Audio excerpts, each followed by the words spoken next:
Hello everyone, welcome to the channel. সকলোকে স্বাগতম জনাইছো। মই অৰবিন্দ বৰা। APSC SSC 2023 যি ৰিজাল্ট ওলালে, ফাইনেল ৰিজাল্ট ওলালে কেইদিনমানৰ আগতে, আৰু তাৰ পিছতেই এতিয়া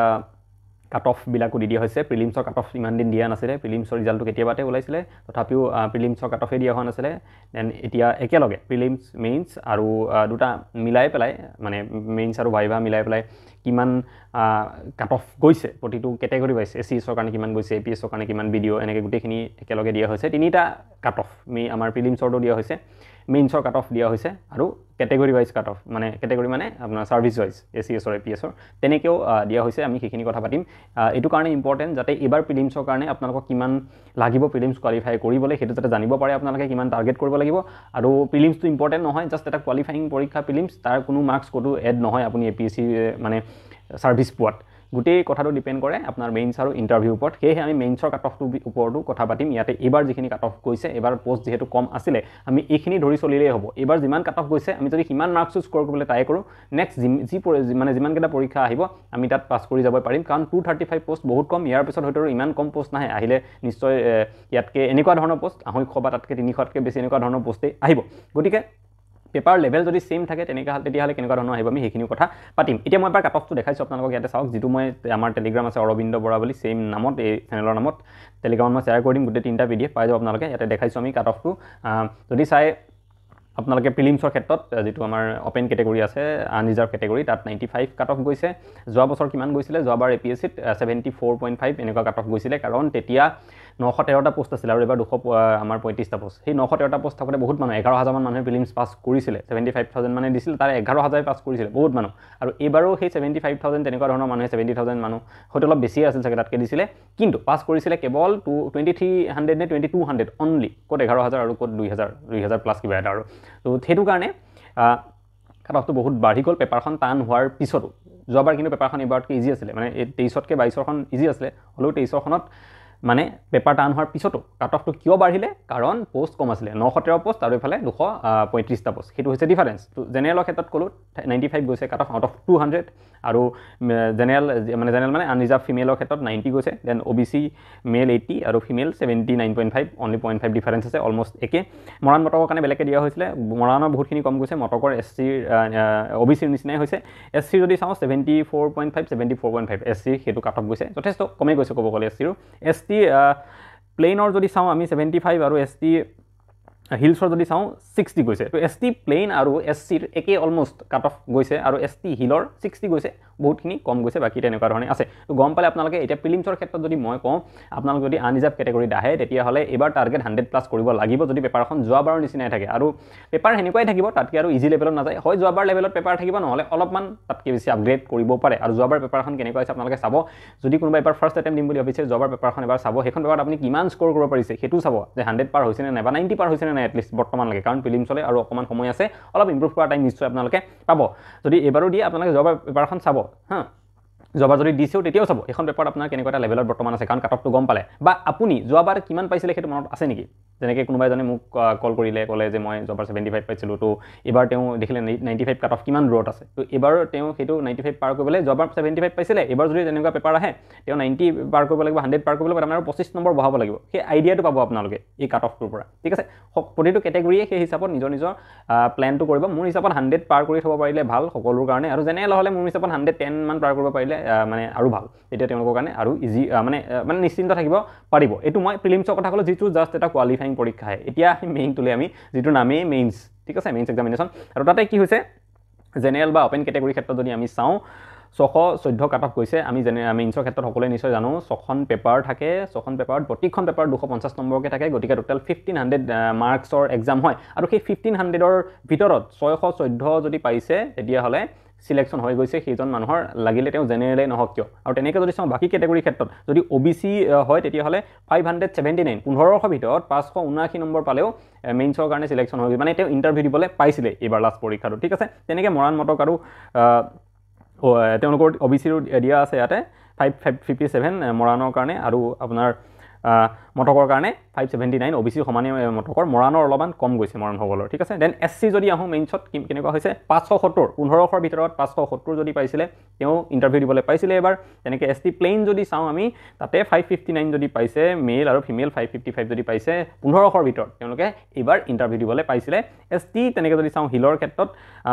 519 যদি পাইছে মহিলা হওক বা পুৰুষে হওক 519 পালে ইণ্টাৰভিউ দিবলৈ পাইছিলে এবাৰ তাৰ মানে আমি যদি গোটেইখিনি বাদ দি এতিয়া আকৌ জেনেৰেললৈকে ঘূৰি আহোঁ কিমান 614 বা আমি ৰাউণ্ড ফিগাৰত যদি 600 বুলি ধৰোঁ 6খন পেপাৰ আছে আৰু 600 6খন পেপাৰত 250কে 1500 মাৰ্কছ আৰু তাৰে ভিতৰত 600 পালে তেওঁ মেইনছ মানে ইণ্টাৰভিউ দিবলৈ পাইছিলে বা মেইনছ কোৱালিফাই কৰিছিলে তেওঁ ঠিক আছে এতিয়া 6খন পেপাৰত 600 তাৰ মানে প্ৰতিখন পেপাৰত এভাৰেজ কিমানকৈ লাগিব আমাক 100 মাৰ্কছকৈ লাগিব যদি আমি নেক্সট টাৰ্গেট কৰোঁ মই কৈছোঁ নহয় এই কাট অফটো টাৰ্গেট কৰি পেলাই চলিলেও আমাৰ কাৰণে বহুত ইয়াতকৈ অবভিয়াছলি ভাল পাব লাগিব একদম ফাইনেল চিলেকশ্যন পাব হ'লে কিন্তু এইটো যদি আমি টাৰ্গেট কৰি চলোঁ আমাৰ কাৰণে বহুতখিনি হেল্পফুল হ'ব এইটো টাৰ্গেট কৰিলে কাৰণ এবাৰ পোষ্ট কম আছিলে নেক্সট নিশ্চয় পোষ্ট ইয়াতকৈ বাঢ়িব বা কাট অফটো ইয়াতকৈ অলপ কমিব পাৰে এনেকুৱা পেপাৰ থাকিলে তো প্ৰতিখন পেপাৰত 100কৈ পালে আমাৰ 600 নম্বৰ হৈ যাব ঠিক আছে 250ৰ ভিতৰত প্ৰতিখন পেপাৰত 100কৈ পালে হৈ যাব আমি কিন্তু সেইটোৱে ইজি নহয় 100কৈ পোৱাটো বহুত ভাল টপাৰবিলাকেও 115 120 পায় অ'কে আৰু 100কৈ প্ৰতিখনত নাপালেও কোনোবা এখনত অলপ চলপ কম পালেও কি হ'ব এছে পেপাৰখনত বহুতে যদি ভালকৈ লিখিব পাৰে 250ৰ ভিতৰত এছেত 150 পাই যায় তেতিয়া সেইখনেও কভাৰ কৰি লয় বহুতখিনি ক্ষেত্ৰত গতিকে আপোনালোকে টাৰ্গেট লৈ চলক যে প্ৰতিখন পেপাৰত মই 100+ যদি আনিব পাৰোঁ যিসকলৰ টাৰ্গেট মেইনছ দিয়াটো অকল প্ৰিলিমছ নহয় 100+ যদি মই আনিব পাৰোঁ প্ৰতিখন পেপাৰত আমাৰ মেইনছৰ আৰু এছেত যদি মই 150+ আনিব পাৰোঁ তেতিয়াহ'লে আপোনালোকৰ কাৰণে কিবা নহয় কিবা এটা পোষ্ট ৰেডি হৈ থাকিব আৰু ইণ্টাৰভিউ ইফালে 180 নম্বৰ কৰি দিছে আগতে 275 আছিলে এতিয়া 180 কৰি দিছে এই 180 ভিতৰত যদি আপোনালোকে 100 মানুহ পাই যায়গৈ 100+ কিবা এটা থাকে থাকিবই যিটো ইণ্টাৰভিউত বহুত বেছি দিগদাৰ নহয় তেতিয়াহ'লে আপোনালোকৰ কাৰণে কিবা নহয় কিবা এটা পোষ্ট ৰেডি হৈ থাকিব যদি কি ক'লোঁ মই 5খন পেপাৰত আপোনালোকে এছেখন বাদ দি পেলাই বাকী 5খনত যদি 100+ পায় আৰু এছেখনত যদি আপোনালোকে 150 পায় ঠিক আছে তো এইটো হৈছে আইডিয়া আৰু মোৰ কথা বহুতে সুধি আছিলে মই এগেইন আগতে কৈছোঁ আজিও আকৌ ক'লোঁ মই যে প্ৰিলিমছ মই দিছিলোঁ মেইনছ দিয়া মোৰ আগৰ পৰাই কোনো মানে এবাৰ মুড নাছিলে মই ৰৈছোঁ চাওঁ কেতিয়া যদি দিওঁ নেক্সট দেখা যাব প্ৰিলিমছ দিছিলোঁ প্ৰিলিমছ পাছো কৰিছিলোঁ মই পুৰাপুৰি 100 মাৰ্কছ পাইছিলোঁ মই প্ৰিলিমছত আৰু 95 কাট অফ গৈছে ইয়াতে জেনেৰেলৰ তো মই কোৱালিফাই কৰিছিলোঁ মেইনছ মই দিয়া নাই ঠিক আছে বহুতে সুধি আছিলে সেইটো কথা তো মই আগতে কৈছিলোঁ যে মেইনছ নিদিওঁ বুলি গতিকে মই দিয়া নাই এতিয়া আপোনালোকে যদি এবাৰ প্ৰিলিমছ দিব বিচাৰিছে প্ৰিলিমছৰ আমাৰ এটা ক্ৰেছ কৰ্চ SPM ফালৰ পৰা ওলোৱা হৈছে সেই ক্ৰেছ কৰ্চটোত আপোনালোকে কি পাব এবাৰ মই কৈ দিছোঁ ইয়াতে এখন পোষ্টাৰ দেখিবলৈ পাইছে আপোনালোকে অ'কে আৰু দেখিব পাব তাত ডাঙৰকৈ লিখাও আছে যোৱাবাৰ যিটো আমাৰ 913টা পোষ্টৰ ৰিক্ৰুটমেণ্ট হৈছিলে APSCত আটাইতকৈ হায়েষ্ট পোষ্ট সেইবাৰে ওলাইছিলে তেতিয়া 689টা পোষ্ট কেৱল SPM IS একাডেমি ষ্টুডেণ্টে পাইছিলে বিভিন্ন প্ৰকাৰে SPM IS একাডেমিৰ লগত জড়িত থকা ষ্টুডেণ্টছে এতিয়া এই যিটো course crash course SPM IS একাডেমিৰ ফালৰ পৰা ওলোৱা হৈছে তাতে আপোনালোকৰ একদম শ্বৰ্টকৈ যদি কওঁ ন কোৰ্চটোৰ বিষয়ে যে প্ৰিলিমছৰ কাৰণে যি লাগে চব ইনক্লুডেড আছে যি লাগে এভৰিথিং আপুনি ভাবিবও কিছুমান নোৱাৰিব এনেকুৱা বস্তু ইনক্লুডেড কৰা ইনফেক্ট আছে অ'কে চ' যিমানখিনি লাগে গোটেইখিনি তাতে